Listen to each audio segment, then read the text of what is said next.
Assalamualaikum warahmatullahi wabarakatuh. Bersama saya Dwi Arianti, calon guru penggerak Angkatan 9 Kota Palopo dari SMP Negeri 4 Kota Palopo. Bersama saya hari ini Bapak Muhammad Nawir. Beliau adalah guru IPA di SMP Negeri 4 Kota Palopo. Assalamualaikum warahmatullahi wabarakatuh, Pak. Waalaikumsalam warahmatullahi wabarakatuh, Ibu. Bagaimana kabar Bapak hari ini? Alhamdulillah baik. Bagaimana dengan Ibu sendiri? Alhamdulillah baik juga. Hari ini kita akan melakukan percakapan pra-observasi yang akan kita lakukan sebelum nanti Bapak memulai proses pembelajaran di dalam kelas. Tujuan dari dilakukannya pra-observasi ini, Pak, agar Bapak nanti lebih siap lagi untuk melakukan proses pembelajaran di dalam kelas. Kemudian hal-hal yang perlu dipersiapkan, kemudian supaya proses pembelajaran ini memberikan yang terbaik bagi murid Bapak di kelas. Sebelumnya Pak, ada beberapa pertanyaan yang saya ingin tanyakan sebelum dimulainya observasi di dalam kelas ini. Ya, Bu. Yang pertama adalah apa tujuan nanti proses pembelajaran yang akan Bapak lakukan di dalam kelas? Baik, Bu. Berdasarkan rancangan yang sudah saya susun di modul ajar, ada dua tujuan pembelajaran yang akan saya berikan. Yang pertama adalah peserta didik mampu menjelaskan jenis-jenis bioteknologi dan ciri-cirinya. Kemudian tujuan pembelajaran yang kedua melalui kajian literasi dan diskusi, peserta didik dapat menjelaskan salah satu produk bioteknologi konvensional beserta proses pembuatannya. Seperti itu, Bu. Iya. Jadi area pengembangannya nanti ada tujuannya ada dua ya, Pak ya. Iya, Bu. Bagaimana siswa nanti mampu untuk mengetahui bioteknologi, ya. kemudian proses pembuatannya. Ya, Bu.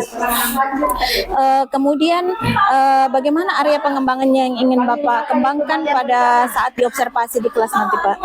Baik, Bu. Untuk pengembangannya saya menggunakan dua aspek, yaitu aspek pengetahuan dan juga aspek keterampilan. Untuk aspek pengetahuannya, saya harapkan siswa dapat menjelaskan, kemudian memahami bagaimana itu bioteknologi konvensional dan menjelaskan proses pembuatannya. Kemudian untuk area keterampilan, ya, saya berharap peserta didik ini mampu membuat secara langsung salah satu contoh produk bioteknologi konvensional yang rencananya nantinya adalah pembuatan tempe, Bu. Pembuatan tempe, Ya, baik Pak. Jadi hasil observasi nanti adalah bagian aspek pengetahuan dan juga aspek keterampilan pada siswa ya Pak yang akan dikembangkan. Kemudian saya ingin juga mendengar bagaimana rancangan pembelajaran yang Bapak akan lakukan di dalam kelas, kemudian dari strategi pembelajarannya, kemudian model pembelajarannya seperti apa, dan juga metode pembelajarannya yang bagaimana. Baik, Bu. Untuk strategi yang saya gunakan adalah pembelajaran berdiferensiasi, tepatnya diferensiasi proses. Kemudian saya berusaha untuk akan mengelompokkan siswa sesuai dengan kemampuan dan keterampilan beserta keaktifan siswanya. Selanjutnya, untuk model pembelajarannya, saya juga akan menggunakan model pembelajaran Project Basic Learning (PJBL). Kemudian metodenya, saya menggunakan metode diskusi kelompok, penugasan, serta ada tanya jawab. Selain itu, saya juga integrasikan dengan pembelajaran sosial dan emosional, Ibu. Yang KSE itu ya, Pak? Ya, KSE, Ibu. Jadi yang Bapak akan terapkan nanti di dalam kelas menggunakan strategi pembelajaran berdiferensiasi, kemudian diintegrasikan dengan pembelajaran KSE, Betul, Bu. Model pembelajarannya PJBL, dan juga dengan metode diskusi kelompok dan penugasan serta tanya jawab ya Pak. Iya, Bu. Nah, bagaimana dengan media yang akan Bapak gunakan dalam pembelajaran yang akan digunakan di dalam kelas nanti Pak? Baik, Bu. Untuk media pembelajarannya, saya merencanakan akan menggunakan media PowerPoint, kemudian menggunakan video-video proses pembuatan bioteknologi konvensional itu dari YouTube Ibu, dan ada beberapa carta proses pembuatan yang saya sudah siapkan. Oke, berarti ada gambar-gambarnya, Ya, ada ada gambar-gambar video, Bu. Oke. Nah, untuk pelaksanaannya waktu Bapak nanti akan diobservasi di kelas itu hari apa bisa Pak? Kemudian di kelas berapa dan jam keberapa supaya saya catat di sini ya Pak? Baik Bu, kebetulan saya ada jadwal besok di hari Selasa, jam pertama dan jam kedua, itu di kelas 9G Ibu. 9G berarti Ya, Bu. ini. Oh ya. Jadi nanti pada hari Selasa di kelas 9G jam 1 dan jam kedua ya Pak, saya akan datang di kelas Bapak untuk melakukan supervisi akademik.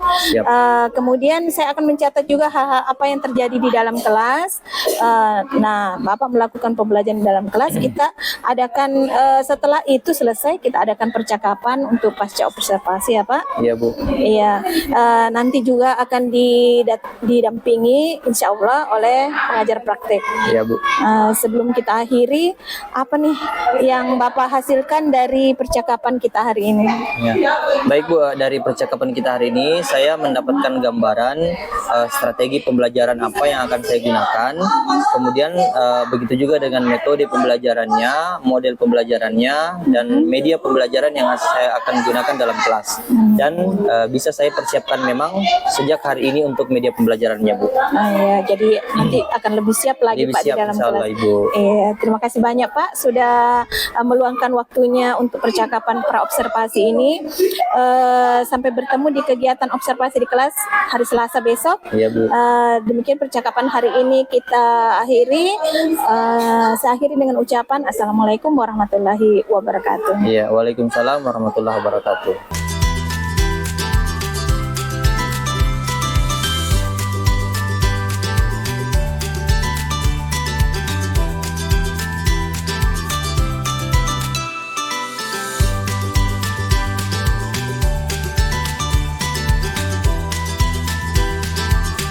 Assalamualaikum warahmatullahi wabarakatuh. Bersama saya Dwi Arianti, calon guru penggerak Angkatan 9 Kota Palopo dari SMP Negeri 4 Kota Palopo.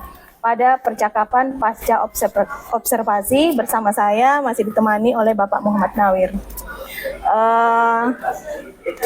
Assalamualaikum warahmatullahi wabarakatuh Pak.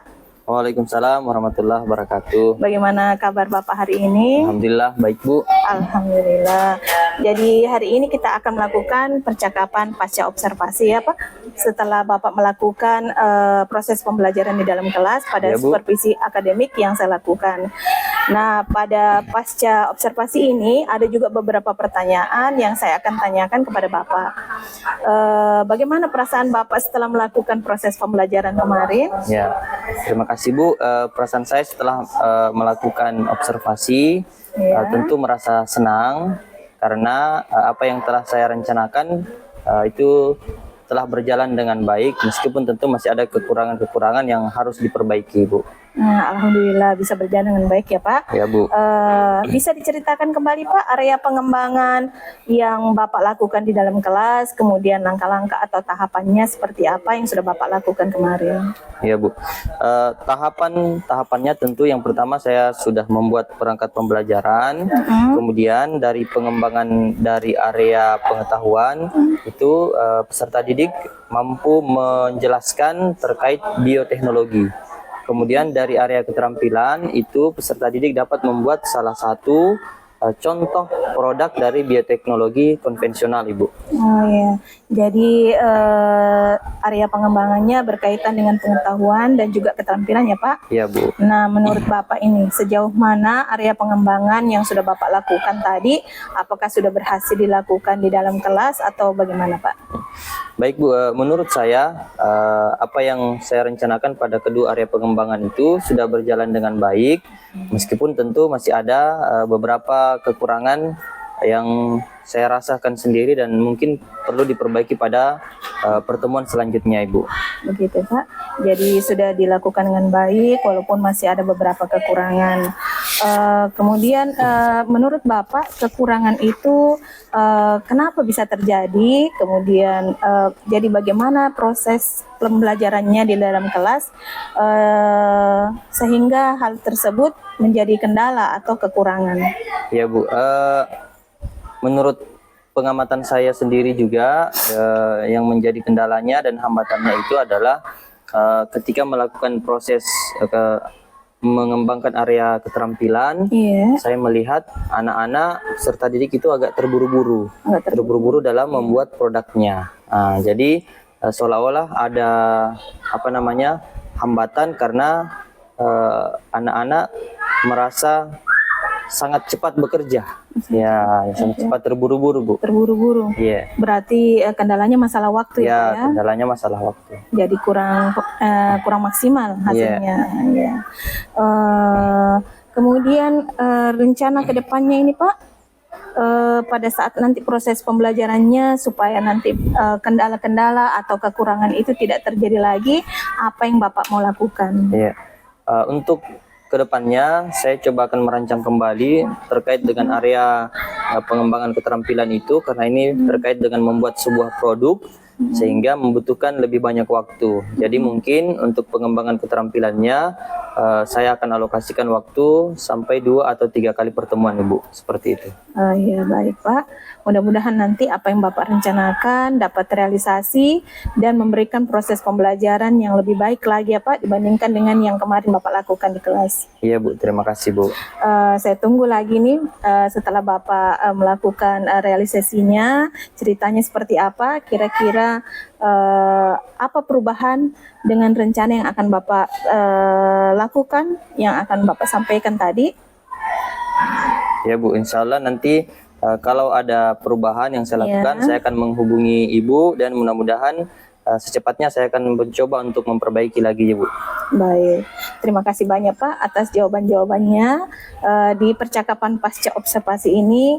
Mudah-mudahan semua rencana yang Bapak lakukan nanti di proses pembelajaran berikutnya dapat berjalan dengan baik dan terrealisasikan. Ya Bu. Demikian percakapan pasca observasi bersama Bapak Muhammad Nawir. Sekian dan terima kasih. Assalamualaikum warahmatullahi wabarakatuh.